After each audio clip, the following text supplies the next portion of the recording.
والصلاة والسلام على سيد الأنبياء والمرسلين وعلى آله وصحبه أجمعين. أعوذ بالله من الشيطان الرجيم. الصلاة والسلام عليك يا سيدي يا رسول الله وعلى آله وصحبه يا سيدي حبيب الله. تفسیر کبیر سے درس جاری ہے. آج چوتھا درس ہے. اللہ عز و جل حق بیان کرنے کی توفیق عطا فرمائے اور قرآن کے تعلیمات کو سیکھنے اور اس پر عمل کرنے کی توفیق عطا فرمائے. امام راضی فرماتے ہیں کہ اعوذ باللہ من الشیطان الرجیم کے پڑھنے کے بارے میں تیسرا قول بھی ہے.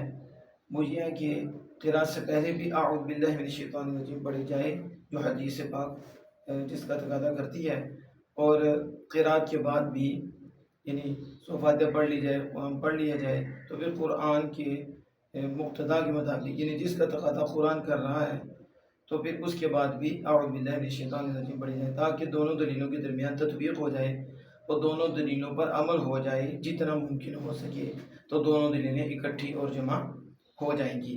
کہتے ہیں یہ تیسرا قول ہے. وَأَقُولُ هَا هُنَا قَوْلٌ ثَالِثٌ وَهُوَ أَنْ يَقْرَأَ الْإِسْتِعَاذَةَ قَبْلَ الْقِرَاءَةِ بِمُقْتَضَى الْخَبْرِ وَبَعْدَهَا بِمُقْتَضَى الْقُرْآنِ جَمْعًا بَيْنَ الدَّلِيلَيْنِ بِقَدْرِ الْإِمْكَانِ.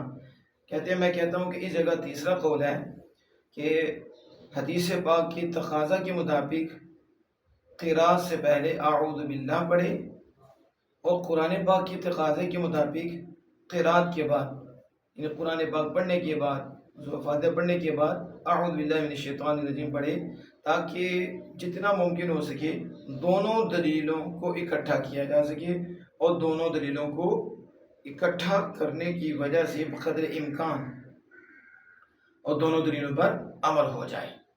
یعنی کیا مطلب کہ قرآن پاک میں اذا قرأت القرآن فاستعذ باللہ, جب قرآن پڑھیں تو یہ شرط ہے, تو پھر اس کے بعد اللہ کی پناہ شیطان مردود سے طلب کریں, اللہ کی امان میں آئیں, امان چاہیں, حفاظت چاہیں شیطان مردود سے.